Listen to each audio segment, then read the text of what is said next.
It's the middle of July in Antarctica, which means it's the dead of winter. A male emperor penguin stands completely still in total darkness. The wind is screaming at 120 miles per hour. The temperature is 76 degrees below zero, and he hasn't eaten in 2 months.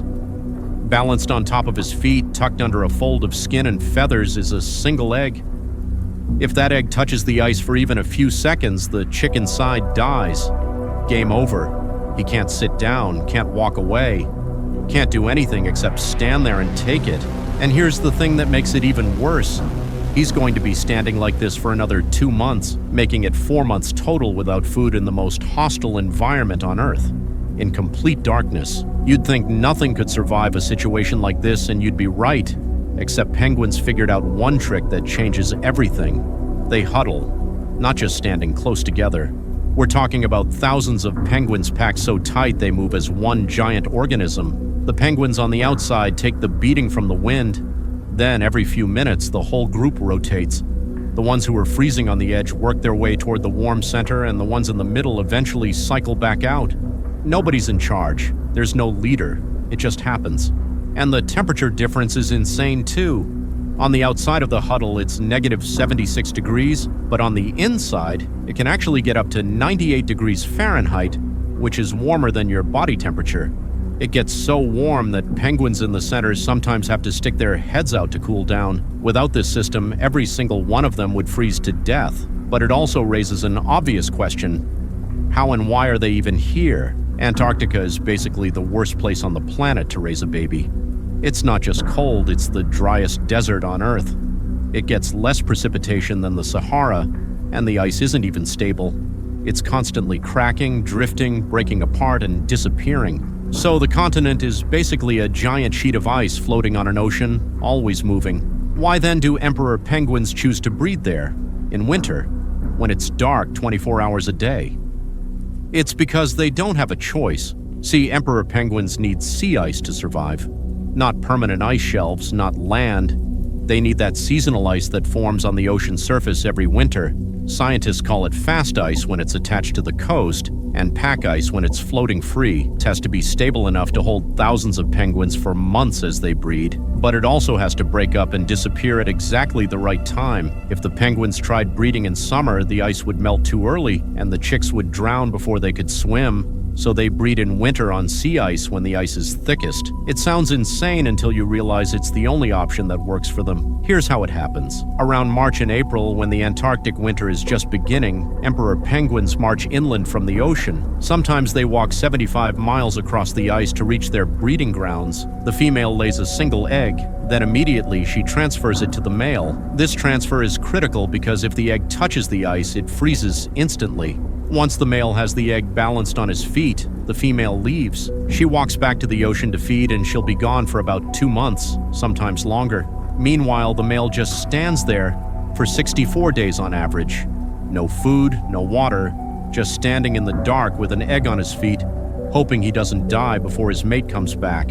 He can lose up to 45% of his body weight during this time. And if something goes wrong, if the female doesn't return, if she died or got lost or couldn't find food, the male has a choice to make. He can abandon the egg and go find food, or he can stay and starve to death. Most of them stay. Then, usually right around when the egg hatches, the female returns. She's been feeding in the ocean this whole time, and she comes back with a belly full of partially digested fish. She regurgitates it to feed the chick. Then, finally, after 4 months of fasting, the male can leave. He walks back to the ocean, jumps in, and eats like he's never seen food before. This whole system only works because of timing. When the sun finally returns to Antarctica in late winter and early spring, everything changes. The ice starts to melt. And as soon as that happens, microscopic organisms called phytoplankton start to bloom. They're basically tiny plants that live in the ocean and need sunlight to survive. And these little organisms are the foundation of everything. Phytoplankton get eaten by krill, and krill are these small shrimp-like creatures that exist in swarms so big they can be seen from space. We're talking trillions of them. Then every animal in the Southern Ocean depends on krill. Penguins, seals, whales, fish, everything. So if the krill disappear, the whole ecosystem collapses. Now, emperor penguins aren't the only penguins in Antarctica. There are actually several species, and they all have different strategies. Adelie penguins, for example, live along the coast and are completely dependent on sea ice. They need it to rest, to breed, to hunt, and if the ice disappears, they're in trouble. Gentoo penguins are more flexible. They actually prefer open water and can adapt to different conditions, so they're doing pretty well right now. Chinstrap penguins are all about timing. They make sure to breed in sync with krill swarms because if the timing is off, their chicks starve. Then you have penguins that don't even live on the main Antarctic continent.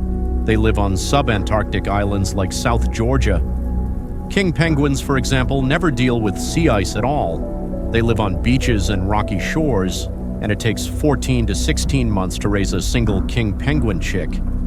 That's longer than a human pregnancy. Nonetheless, they have these massive colonies with hundreds of thousands of birds, and they just rely on the fact that there's always enough food around. It's a completely different approach. Emperors are all about endurance, kings are about stability and abundance. But all of these penguins face the same threats. Leopard seals wait at the edge of the ice, and they're terrifyingly good hunters, capable of biting a penguin in half. Orcas patrol the waters looking for easy meals. Petrels and skuas attack eggs and chicks on land. The ocean gives penguins life, but it can also kill them. And every time they dive in to hunt for fish, they risk becoming prey themselves. For millions of years, different species have handled this in different ways. Emperors rely on endurance and numbers, other species rely on speed or mobility, or just being in the right place at the right time. But now something's changing. The Antarctic Peninsula is warming faster than almost anywhere else on Earth, and we don't mean a little bit. It's warming 3 times faster than the global average. The sea ice is forming later in the year and melting earlier, which means it's not stable when the penguins need it to be. Seasons are shifting, resources are becoming unpredictable, and the timing that these animals have relied on for thousands of years is falling apart. And we're already seeing the consequences. For example, Adelie penguin colonies are collapsing in areas where the ice is disappearing, and some colonies have lost more than 75% of their population in just a few decades. Meanwhile, Gentoo penguins are expanding their range because they don't need sea ice. They're actually benefiting from the warming. For now. On the other hand, species that depend on krill are in serious trouble because krill need sea ice to survive. Krill larvae hide under the ice and feed on algae that grow on its underside. No ice means no krill, and no krill means no food for penguins, seals, and whales. In 2016, an entire emperor penguin colony lost every single chick because the ice broke up too early. Thousands of chicks, all drowned. And the same thing happened again in 2022 to multiple colonies. Scientists have stayed up at night trying to figure the problem out. They know that when ice disappears, emperor penguins don't have time to adapt. They can't just move to a new location. They're locked into this strategy that took millions of years to evolve, and it only works under very specific conditions. Unfortunately, researchers estimate that by 2100, 80% of emperor penguin colonies could be gone, not declining, gone. And if the emperors go extinct, they won't be alone, because they're part of an ecosystem that's all connected. So when one species collapses, others follow. The thing about penguins is they're survivors. They've made it through ice ages, through warming periods, through millions of years of change. But this is happening too fast. These birds evolved to handle the most extreme environment on the planet.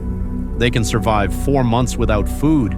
They can stand in darkness at 76 below zero. They can dive 1,800 feet and hold their breath for over 20 minutes. But none of that matters if the ice disappears.